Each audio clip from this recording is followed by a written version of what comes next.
If I go cod fishing, it means I'm fishing for Murray cod. If I go trout fishing, it means I'm fishing for trout. If I go redfin fishing, it means I'm fishing for redfin. Today, I'm going fly fishing. So theoretically, I must be going fishing for flies.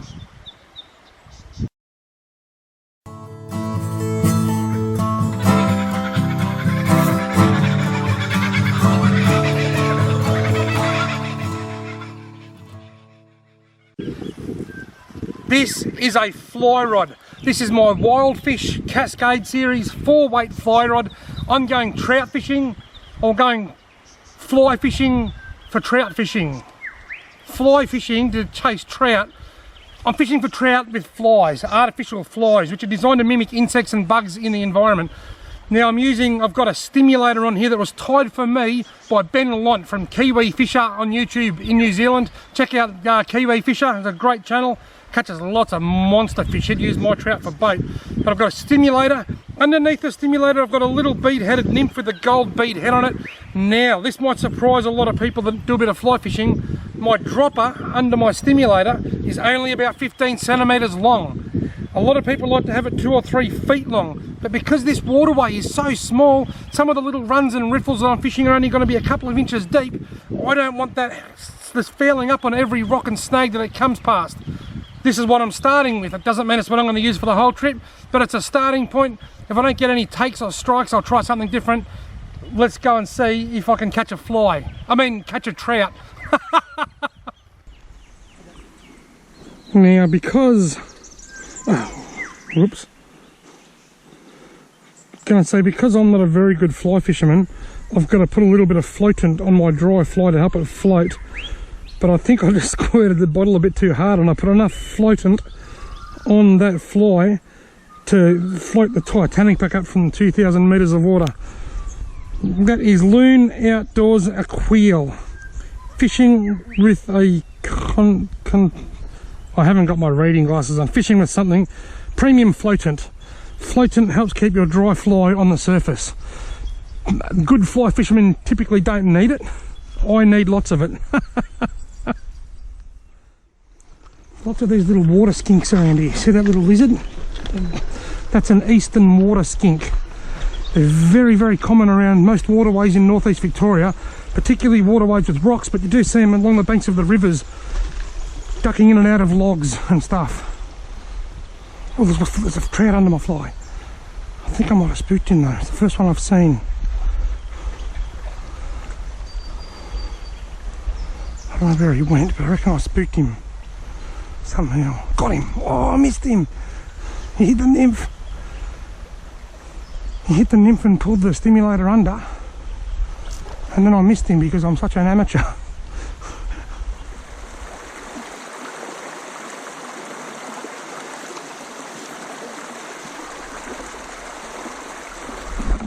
Got him.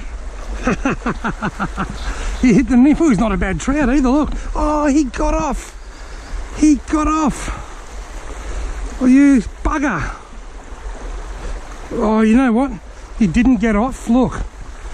He didn't get off. My nymph got off. Ben Lont tied me that nymph from Kiwi Fisher. I had this tied up the line and the nymph about 15 centimetres below it. He was a really nice rainbow. He would have been nudging 30 centimetres, that fish. He's hit the nymph, but he snapped the line off at the fly. Now, I said something before about me not being a very good fly fisherman. I've just proved my point. What a bugger. Right, so I've kept my stimulator on. I've gone for another nymph. It's a little brown nymph with a gold bead head. So many of the bugs and stuff that we see flying around today begin their life at the bottom of the river or the creek. If you lift up these rocks, you'll find nymphs under most of them. When conditions are right, which is usually on a nice warm day like today, those nymphs will make their way to the surface. Some climb up the weeds, some move through the slime, climb up the grass, some just make their way to the surface where they grow wings and fly away. And this is what this mimics. There's one nymph that's already made its way to the surface and it's grown the wings, and this is the nymph under the surface making its way up to that stage. That's the whole idea. For some reason, the nymph doesn't seem to matter so much what nymph you use, whereas the dry fly, you really have to have the right fly on any given day. I lost a little trout in here on a soft plastic a couple of weeks back. I reckon I need to get this fly over to that corner over there. Is there anything behind me? I've got a little bit of space. It's not quite where I wanted it, but I'll give it a second. Oh, I missed him. The trout pulled it under. He put me nymph under, and then I missed him because I'm not real good. Dang.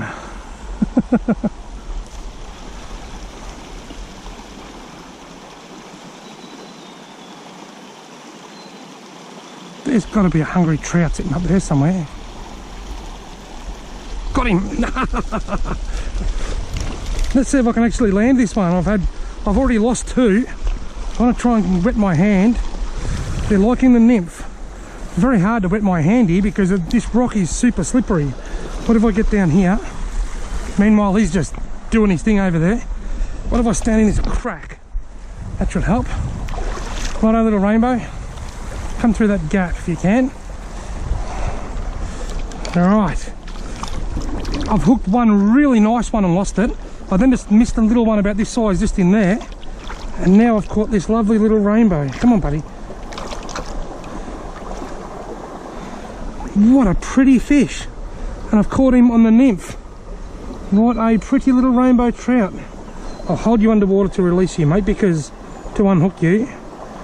Because I know that being out of the water is really, really bad for trout.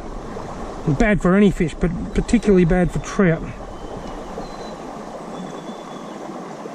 Oh, here we go. One last look. What a ripper. See you, mate. There he goes. He's off, he's happy, he's healthy. I've got my camera recording while I walk across these rocks because they are as slippery as a big, hard, slippery thing. And I'm surprised I didn't just fall flat on my rear end.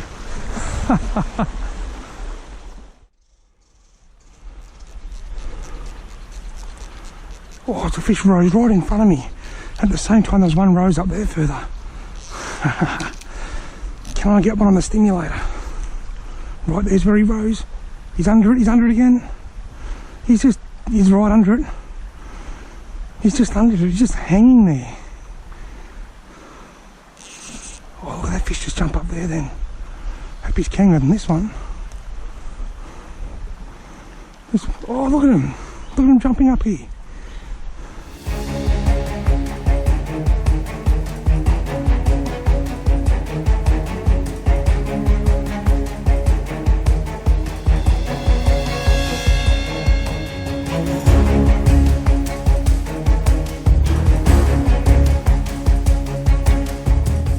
Now, isn't this amazing? I must have been fishing for about an hour. I haven't seen any fish rising at all till I've got to this hole, and there's fish rising everywhere. And I'm trying to work out, why is there so many fish rising here and nowhere else? And then while I was really sneakily trying to sneak up on them, I looked up, and up there in the background I can see a man with a white bucket and a gold pan. Now that man, whoever that is going to be disturbing the soil and perhaps sending nymphs and insects and stuff down the water that aren't quite ready to emerge yet. Maybe that's why this one spot immediately downstream of him is seeing a lot more activity and a lot of fish jumping when there was none nowhere else. Who knows?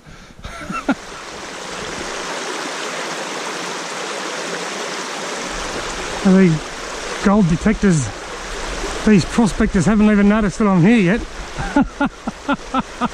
They have now.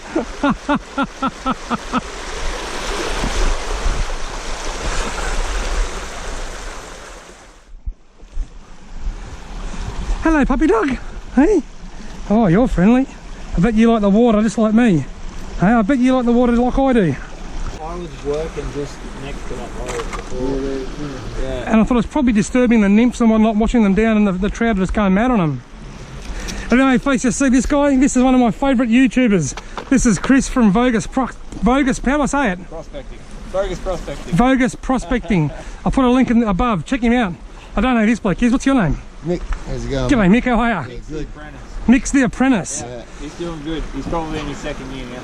Chris has got a fantastic YouTube channel for gold panning and prospecting, and occasionally he brings out apprentices and teaches them how to do it. He's a great guy, it's a great channel, and that's a great dog.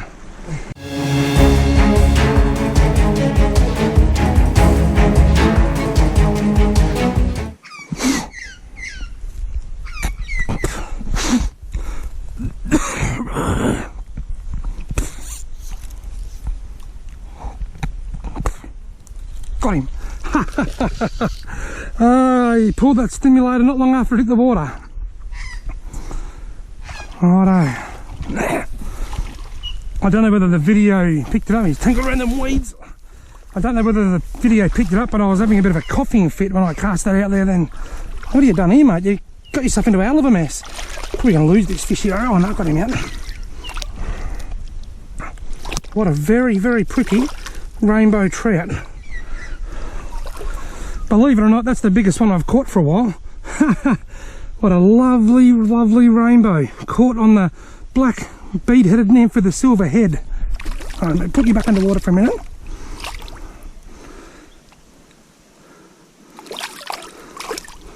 Hang on, buddy, hang on, buddy. Hang on, buddy.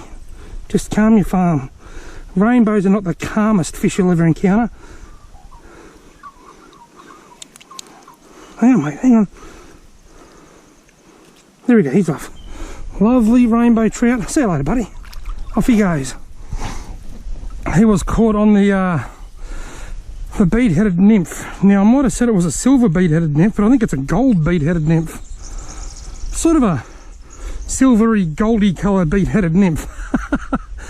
Now, when I was casting that out, I was coughing a lot. I was having a coughing fit.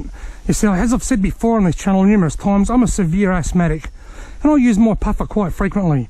But sometimes when you're fishing, a bug or an ant or a bit of dust or something will get in the puffer.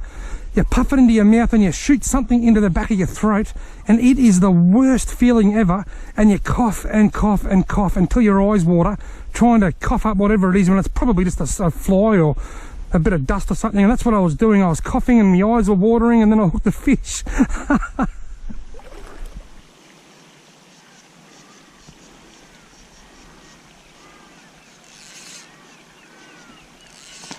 Oh, bloody hell.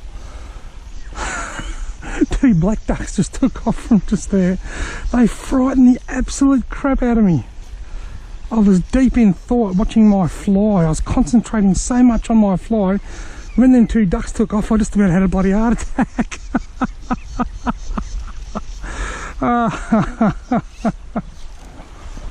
That's the shallow water I was talking about at the start when I said I'd only use a small dropper. Got it. Oh, he took the dry and I missed him.